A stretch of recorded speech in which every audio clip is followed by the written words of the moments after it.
Hi, and welcome back to another Storyhouse episode. Today, we have an exciting topic to discuss, inspired by a fascinating book titled AI Odyssey.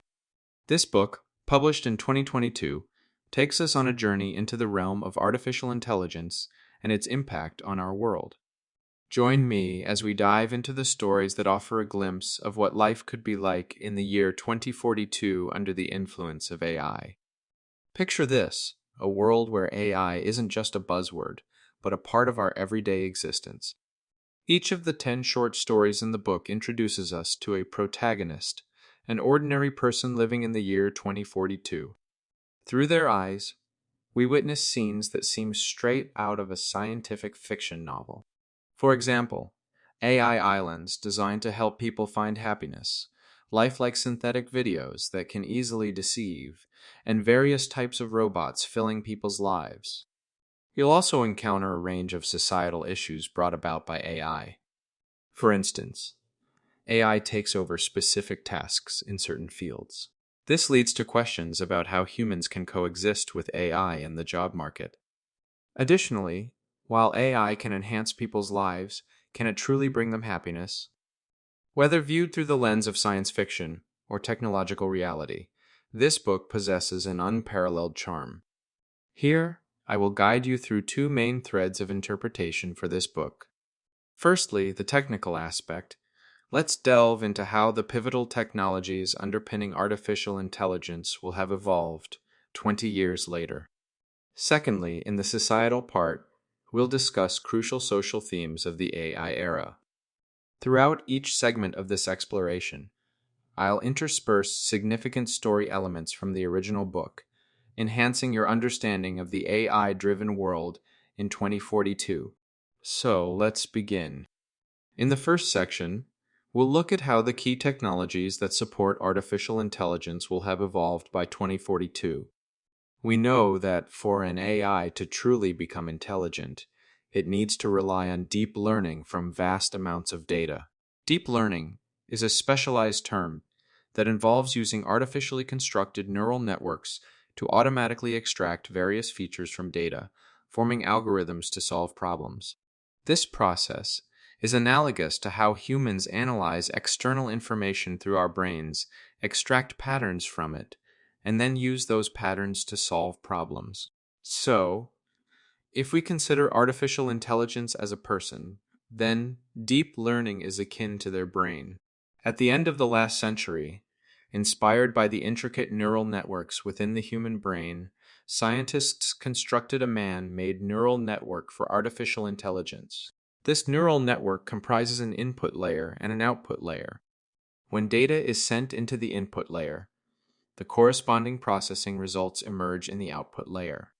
Between the input and output layers of the artificial neural network, there lies a series of intermediate, hidden layers. Like neurons in the brain, these layers handle the incoming information from the input layer. Several decades ago, computer processing power was limited, allowing for just one or two intermediate layers. However, in recent years, with the advancement of processing power, artificial neural networks can now have thousands of layers. You can simply understand this process as the capacity of artificial intelligence expanding, much like an increase in the number of neurons it possesses. This enables it to process more intricate external information and accomplish increasingly complex tasks. During the information processing, it also continuously learns, optimizes, and makes more precise decisions. This is why it's called deep learning. Generally speaking, in the process of deep learning, the more data artificial intelligence receives, the more precise its judgments, and also more appropriate its decisions. Its learning and evolutionary speed also accelerate. Compared to 40 years ago, our data storage costs are now only a tiny fraction of what they were then, while our computing power has increased by trillions of times. These objective factors on the technological front provide the necessary foundation for the AI training process. So, even though the technique of deep learning emerged many years ago, it's only in recent years, with the maturation of conditions like big data and immense computing power, that deep learning has been able to unleash its overwhelming potential. Over the past 5 years, various AI commercial applications have flourished, and behind almost all of them lie deep learning as the underlying technology. From the most basic intelligent voice assistants on smartphones to tech financial companies employing authorized data analysis for risk assessment, and even to AI defeating human world champions in games like chess and poker, deep learning plays a pivotal role behind the scenes. In the short story, The New Life, from this book, there's an Indian family from the year 2042.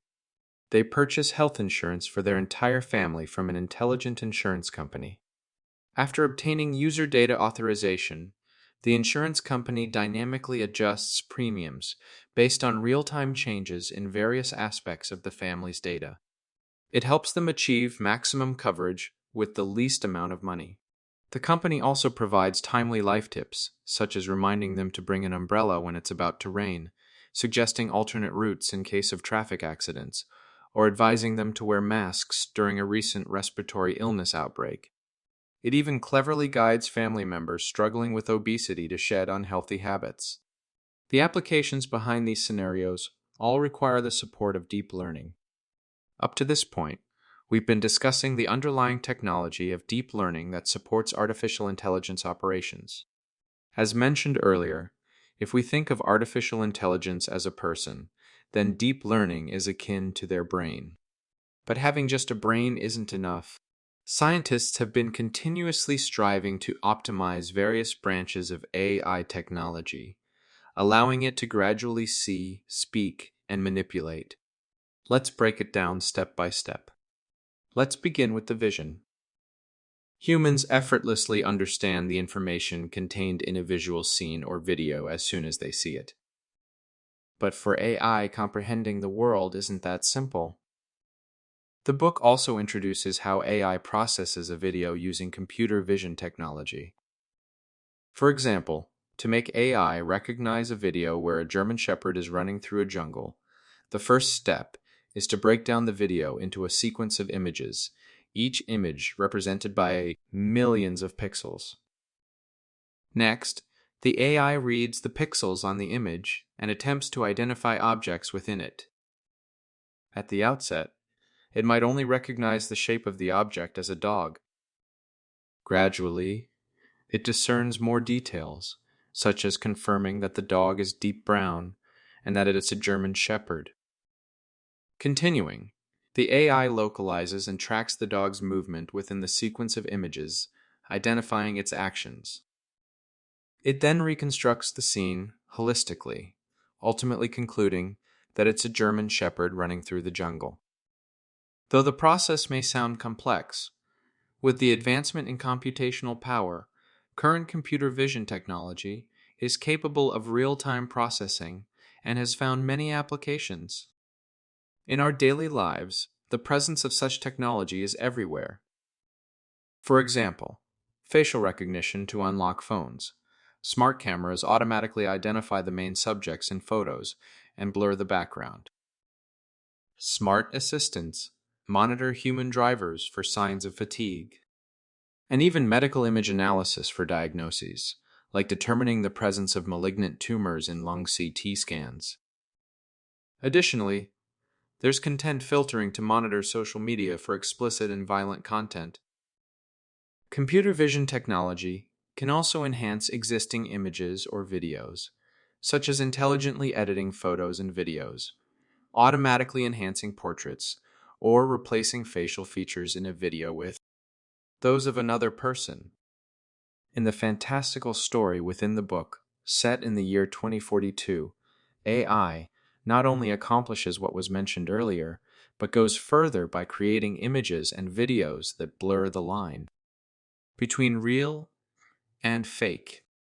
The story's characters can change their appearance entirely during video calls, transforming into someone else from head to toe. It's also possible to completely replace a person in a genuine video with another individual. Details like facial features, hand gestures, speaking voices, and even subtle expressions are flawlessly replicated. It becomes exceedingly difficult for people to rely solely on their eyes to discern whether a video was genuinely filmed on location or fabricated using technological means. In response to this, the government in the story introduces relevant laws, mandating websites and apps to install anti-forgery monitors to safeguard user rights and prevent the harm caused by forged videos. Having discussed how AI perceives, let's delve into how AI learns to speak. Initially, scientists approached this challenge by teaching computers to speak in a manner similar to how one teaches a child. They started with the most basic vocabulary and grammar, progressing gradually from the shallow to the deep. However, progress was very slow. It wasn't until recent years that breakthroughs in deep learning technology shattered these limitations. Through the process of deep learning with vast amounts of data, AI gradually mastered intricate lexical relationships and language patterns. It also gained the ability to absorb more knowledge through a continuous stream of data, expanding its capabilities. Step by step, AI acquired the capacity to analyze and comprehend human language, and eventually generate human-like language, enabling it to engage in conversations with humans. This technological process is known as natural language processing. Presently, we are able to engage in basic interactions with AI in various scenarios, such as intelligent customer service and voice assistants on smartphones. With further training using more data, AI can even achieve advanced capabilities like intelligent question and answer exchanges. We all know how powerful ChatGPT is by now. Moving on to the second part, let's discuss some important social issues of the AI era. Firstly, let's talk about the employment landscape in the AI era. From a career perspective, the rise of AI has created numerous new professions, such as AI engineers, data scientists, data annotators, robot maintenance personnel, and more. However, there is also a portion of jobs that might be replaced. Currently, people are aware that the more a job involves simple and repetitive tasks, the higher the likelihood that it could be taken over by AI in the future. The book agrees with this perspective. Furthermore, the book delves into which types of occupations are less susceptible to AI replacement. The author believes that AI has clear shortcomings in terms of creativity, empathy, and adaptability, which might persist even until 2042. Hence, jobs that heavily rely on social interaction, like career planners, marketing and PR specialists, and social workers, are less likely to be replaced by AI. Similarly, roles demanding high flexibility or creativity, such as sports rehabilitation therapists, hairstylists, and dog trainers, are also less prone to AI substitution. Beyond these considerations, the book strongly emphasizes the concept of human-AI collaboration in the AI era. This signifies that certain tasks can be shared by humans and AI, each leveraging their strengths. Such as AI can intelligently and efficiently manage repetitive tasks, allowing human professionals to dedicate more time to tasks that require emotional intelligence and creative strategies, thereby generating a synergistic effect where 1 plus 1 is greater than 2. For instance, in the field of education, AI can be responsible for correcting daily assignments and grading exams, and even conducting some standardized course instruction. Human teachers, on the other hand, can focus on becoming empathetic mentors who understand students' needs, motivate them, and provide personalized guidance to help them develop a robust mindset. Similarly, in the medical field, doctors can utilize specialized AI medical diagnostic tools to swiftly and accurately formulate optimal treatment plans for patients, freeing up ample time for detailed discussions about the patient's conditions and providing emotional support. Examples like these remind us that the previous information revolution has completely transformed the way people work within a few decades. Nowadays, our work heavily relies on various software on computers, representing a form of human-machine collaboration. In the upcoming AI era, human-machine collaboration will evolve towards a more intelligent direction. Such as AI can calculate the results of sandbox scenarios under different conditions, quantify and display optimal solutions for tasks by processing vast amounts of data, and optimize workflow. When we combine AI's technical advantages with human creativity, flexibility, and empathy, many jobs will be reshaped and numerous new positions will be created. In the story about rescuing professions, a type of job re-engineering company emerges. This company is dedicated to redistributing jobs and offers job consultation and assistance for reemployment, particularly for the unemployed. Many of those who receive this professional assistance are placed in newly created positions that involve collaboration with AI. Next, let's discuss data privacy in the AI era. As we mentioned earlier, training AI through deep learning requires vast amounts of data. In today's world, we leave behind numerous data traces every day. This data can certainly enable AI to provide more personalized and intelligent services. However, at the same time, if data is misused or leaked, it can pose significant security risks. In recent years, both domestically and internationally, the importance of data privacy has been increasing. Governments are taking actions in this regard. For instance, laws like the U.S. National Security and Personal Data Protection Act have been introduced. The European Union has also implemented the General Data Protection Regulation, which emphasizes returning control of personal data to individuals. This allows each person to manage and control their own data, knowing who has access to their data and for what purposes, with the right to refuse data usage. From a technological standpoint, this book proposes a concept called trusted AI. This suggests that when the technology matures, people can attempt to construct a trustworthy AI entity. They can entrust their data to this entity, which would then take responsibility for safeguarding, distributing, and protecting people's data. This trusted AI would act as a gatekeeper for data requests from various sources. The book suggests that even though many people might still feel that entrusting such valuable personal data to third parties is impractical, we can consider where humans historically kept valuable assets up to this point. The vast majority of people keep their money in banks, entrust stocks to brokerage firms, and place digital assets in blockchains. Banks, brokerage firms, and blockchains are all third-party entities. So, for this new type of personal asset, data, why should the option of third-party custodianship be excluded?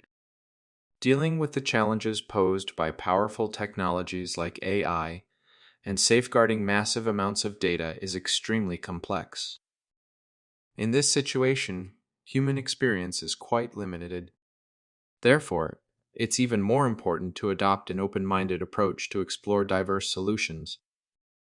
This approach increases the likelihood of finding the optimal balance between technological innovation and data security. So, how can we ensure that a trusted AI is truly trustworthy? According to the author, the key lies in ensuring that there are no conflicting interests between users and the administrators of trusted AI. For instance, and since current context, people are wary of internet giants collecting their data, primarily due to the fear that these giants might exploit the data for corporate profits. We need the divergence between the interests of internet companies and the interests of users. Therefore, the author suggests that the most reliable custodian of trusted AI should be an entity devoid of commercial profit motives. Only such an entity would wholeheartedly prioritize the user's interests. For instance, There are already data cooperatives formed by individuals who share common values.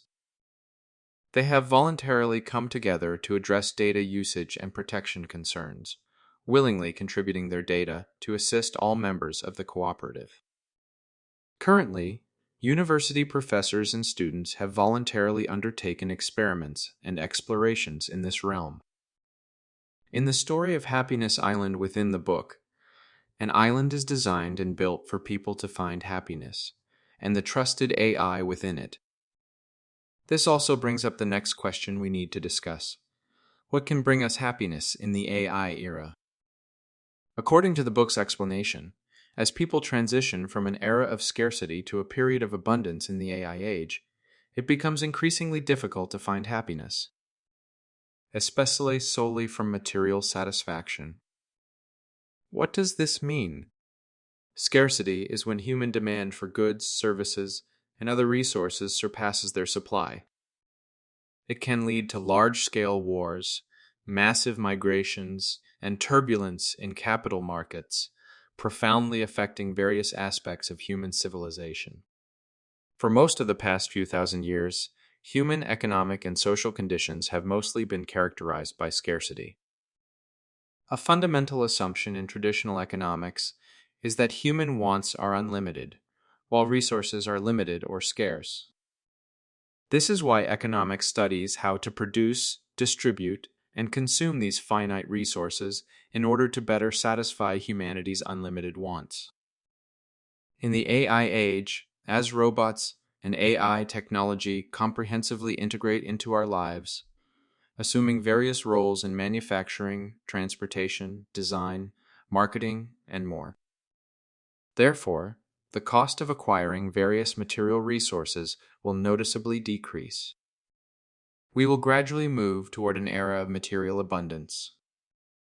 The author believes that in the future AI era, as material resources become more abundant, people will progressively focus less on material considerations when seeking happiness. Instead, they will place greater emphasis on pursuing spiritual fulfillment. For instance, when searching for jobs, individuals will consider whether the job enables them to explore new realms, acquire more knowledge, and fulfill their sense of self-worth. Contributions from companies and institutions will also be reassessed, with the societal impact carrying more weight compared to material gains. Maslow once stated that the greatest failure for a person is the lack of opportunity for self-realization. As material resources become more abundant, more and more people will ascend the levels of Maslow's hierarchy of needs, reaching the pinnacle that seeks self-fulfillment and happiness. We also anticipate that the economic and social landscape of the AI era will bring us more surprises, helping as many people as possible to achieve higher levels of pursuit. All right, the points I wanted to share from this book about the future of AI have been covered. In the first part, we discussed the crucial technologies underpinning artificial intelligence and how they might develop by the year 2042. We mainly focused on deep learning, computer vision, and natural language processing, envisioning an AI future that gradually becomes integrated into our lives as companion. Moving on to the second part today, we primarily discussed significant societal issues of the AI era. This encompassed topics like how humans can coexist with AI in the job market, and how to address data privacy. We discussed in the AI era what can bring us happiness. Just like the famous Amara's Law suggests, people tend to overestimate the short-term benefits of a technology while underestimating its long-term impact. Without a doubt, whether in the present or foreseeable future, AI technology will inexorably and profoundly alter all dimensions of human civilization. Through the author's words, we see his emphasis on logical and rational technological extrapolations. These musings tether the distant future to the present reality, inviting us to open window after window, leading to the temporal realm of 2042. Today, we have caught glimpses of some of the landscapes through these windows. I also highly recommend you to read the original book, personally opening these windows one by one, and experiencing the marvels and thought-provoking reflections from the future AI world. Congratulations on completing another book journey.